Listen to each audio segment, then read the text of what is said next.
Welcome to another Trackmania Turbo Trackmaster tutorial.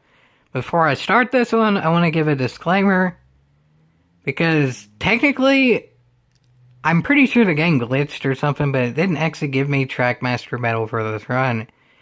Even though looking online, I found two things. One is that apparently someone with a slower time than me did get the Trackmaster medal.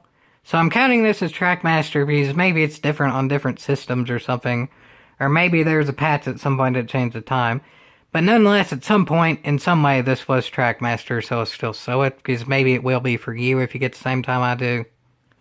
And the other thing I found is, apparently, this section has a way to cheat. In which, maybe if you're skilled in that way, you can do it. And I will link that video in the description. But to me, when I tried it, it was just straight up luck. And while you do need luck to drive this car, at least I do, because my reflexes aren't anywhere good enough to actually truly drive this car accurately, the chances of getting that cheat right are actually exponentially lower than the chances of doing this, and this is probably about rounded to 0% completion rate with my level of bad reflexes. And the other thing is that much harder to do, is what I'm saying. I will link that video in the description because different people are different, but I was not able to do it that way. This is my way of doing it, and well, here it is. And also, I'll say this now too, the link in the description I have for that video, it's actually a faster overall time. So take that as you may, but either way it's Trackmaster. My way or the other way. My way is as follows. This part actually isn't all that hard to stay stable for the jump. There's two ways of doing this jump though, sadly, because this next turn is very off-center and I don't know why. I'm not even going to go into it, y'all will see it in a minute. You can take this turn centered, and in theory that's the way you're supposed to do it. Or you turn a little bit to the left, which is what I did here, because this ain't even really a turn yet, but yet for whatever reason, this series of jumps, even if you have your car perfectly straight, will still throw your car at a random angle. It ain't left, it ain't right, it's random.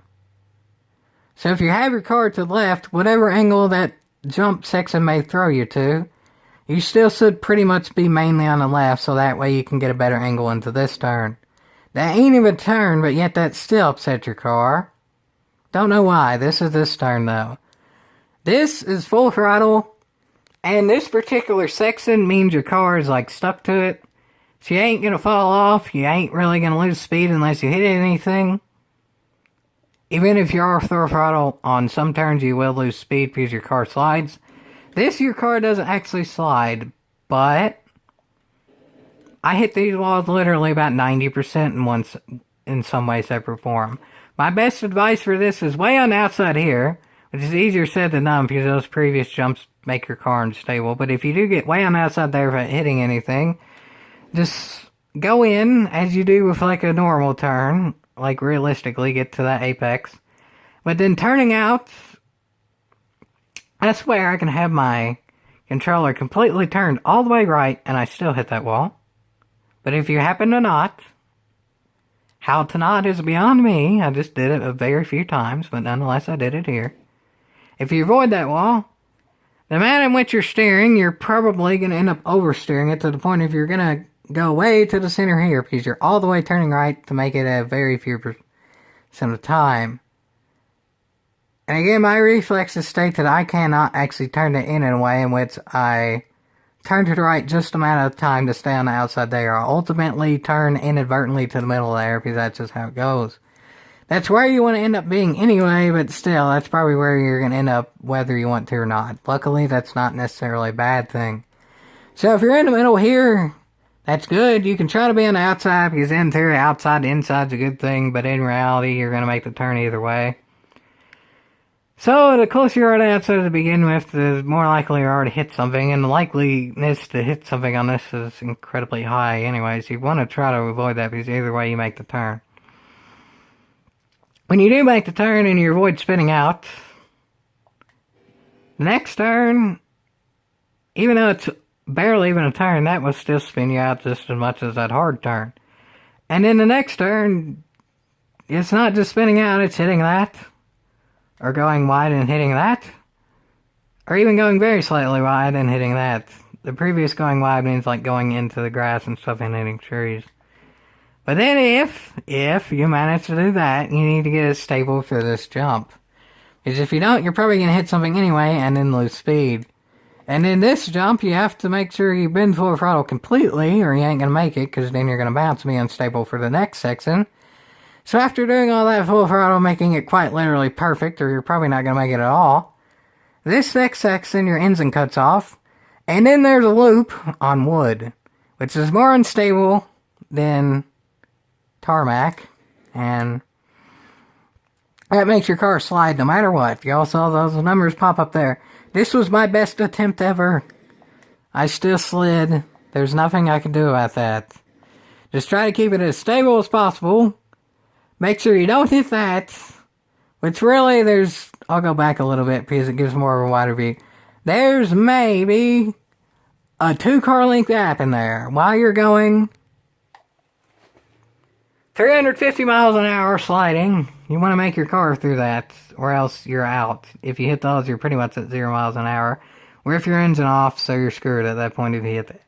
If you don't, this is all luck here. You just have to get lucky and make sure you don't hit one of them, because at this point you're sliding, and there's not that much steering you can really do to avoid those. So hopefully you just got the right angle to avoid hitting those sides.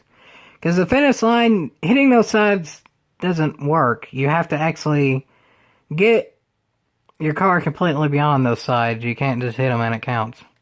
So if you happen to do all that, according to this, it's still not Trackmaster. I was full throttle throughout, didn't hit a single thing, and it still wasn't. Though according to other online times posted, there's been slower times out there where the Trackmaster was awarded.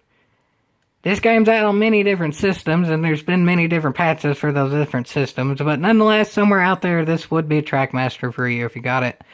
So I'm counting it, because I cannot fathom a way to really go faster without cheating, which I'll put that in the description as well.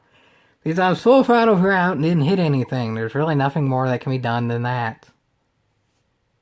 Take that as you may, but for Jiminy Cricket's sakes, I'm counting it. There's been many a one where I was 6th or 7th or even at one point 15th in Kentucky, and it was Trackmaster. This one I'm 3rd, and I still apparently didn't get it. That says something's fishy here, but nonetheless, I'm counting it. Percentage-wise, I got it and then some. This is actually one of my higher ranked races. I would say this is in the top 3rd overall for events in my ranking. So I'm counting it. The exact time seems iffy because some people say they got it with a lower time. I did a 39. From what I saw, it's like a 39 point something that gets it. For whatever reason, this game doesn't show 3 decimal places. Even though some official times show it as 3 decimal places. I don't know why. And different games are different because this is on different systems, but this is this, and this is one of the hardest ones I've ever done, and it still didn't give it to me, even though it gave it to others going slower. And this one makes me mad, but nonetheless, this should be enough in theory. So, there you have it, folks. Take it as you may, but these stats don't lie. I'll just put it at that. Hope you all enjoyed this. And as always, yeehaw!